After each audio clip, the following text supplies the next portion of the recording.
Very warm good morning to all the students and parents.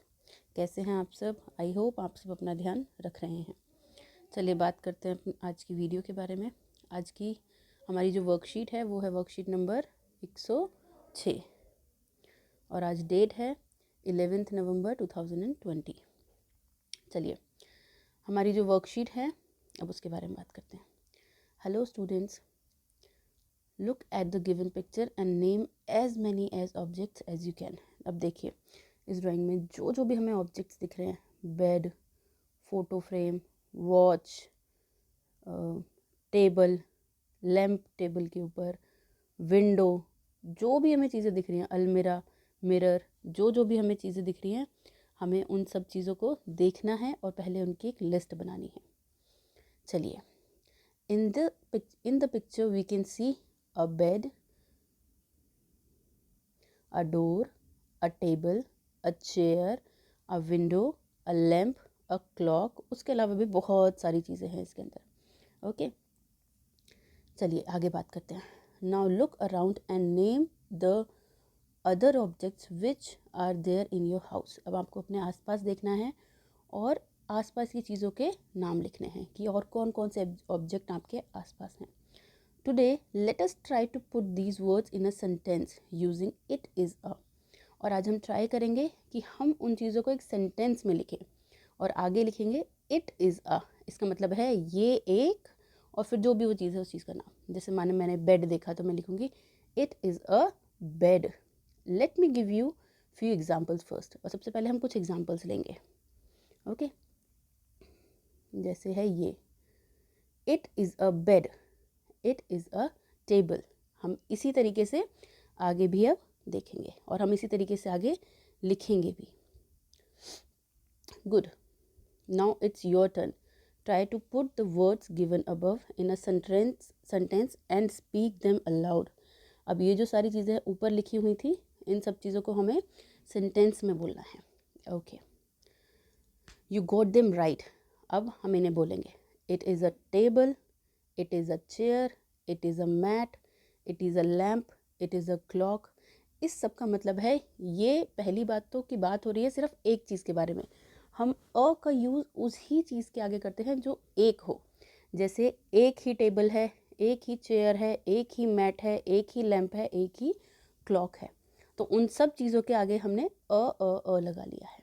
और जो चीज़ हमारी आँखों के सामने है उसके लिए हम इट का प्रयोग करते हैं, जिससे हम जो बिल्कुल हमारे पास हो। जैसे कि इस ड्राइंग में हम देख ही सकते हैं जो चीज़ें एकदम आंखों के सामने हमें दिखाई दे रही हैं। चलिए let us answer some riddles.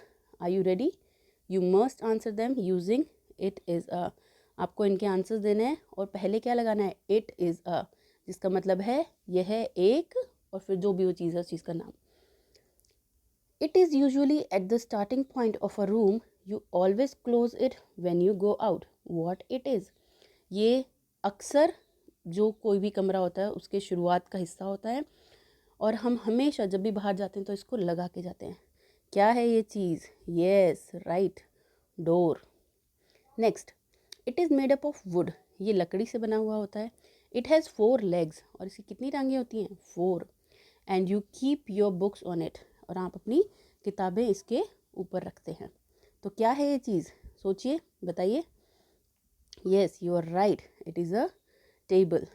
चलिए नेक्स्ट के बारे में बात करते हैं। It is always kept on your floor. ये हमेशा कहाँ रखा रहता है? आपके फ्लोर के ऊपर रखा रहता है। You sit on it while playing. और आप खेलते टाइम इसके ऊपर बैठते भी हैं। कौन सी चीज़ है ये? Yes it is a mat. Okay, चलिए अब इसको इन सबको एक एक सेंटेंस में बोलिए। It is a door, it is a table and it is a mat। okay, चलिए next। great, you guessed them right। let us read the answer in full sentence using it is a door, it is a table, it is a mat, it is a fan, it is a bed and it is a chair।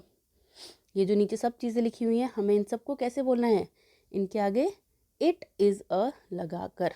आप और भी चीज़ों के नाम ले सकते हैं, आप और भी अलग अलग चीज़ें लिख सकते हैं। ओके पेरेंट्स, आपके लिए ये काम है कि आप बच्चों से कम ऐसी 10 चीज़ें लिखवाएंगे, 10 ऑब्जेक्ट के नाम, और उनके आगे लिखा होगा इट इज़ अ, और वो चीज़ सिंगल होनी चाहिए। जो एक चीज़ होती है उसी के आगे हम अ लगाते हैं। अगर कोई 2 है तो हम अ नहीं लगाएंगे। अगर हमारे पास 2 पिलो हैं तो हम ये नहीं बोलेंगे इट इज़ अ पिलोज़, हम बोलेंगे दीज आर पिलोज़। ओके, चलिए।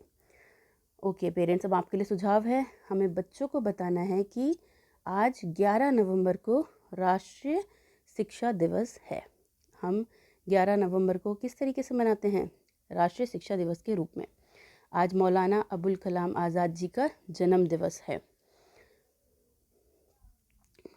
वे हमारे देश के पहले शिक्षा मंत्री थे। हमारे देश के पहले कौन थे? एजुकेशन मिनिस्टर थे। हमें बच्चों को ये भी बताना है कि शिक्षा कैसे हमारे उज्जवल भविष्य के लिए बहुत ही ज़्यादा इम्पोर्टेंट, बहुत महत्वपूर्ण है। हमें पूरी मेहनत और लगन के साथ वो सब कुछ लेने की कोशिश करनी चाहिए, समझने की कोशिश करनी चाहिए, अपने जीवन में ढालने की कोशिश करनी चाहिए, जो भी चीज़ें हमें सिखाई जाएं। चलिए, आज के हम उचित कोविड व्यवहार के बारे में बात करते हैं। हमें सबसे कम से कम 2 फीट या फिर 2 गज़ का शारीरिक दूरी बनाए रखनी है, ताकि हम भी बच सकें और सामने वाले का भी बचाव हो सके। Thank you so much students, and please अपना ध्यान रखिए। Thank you.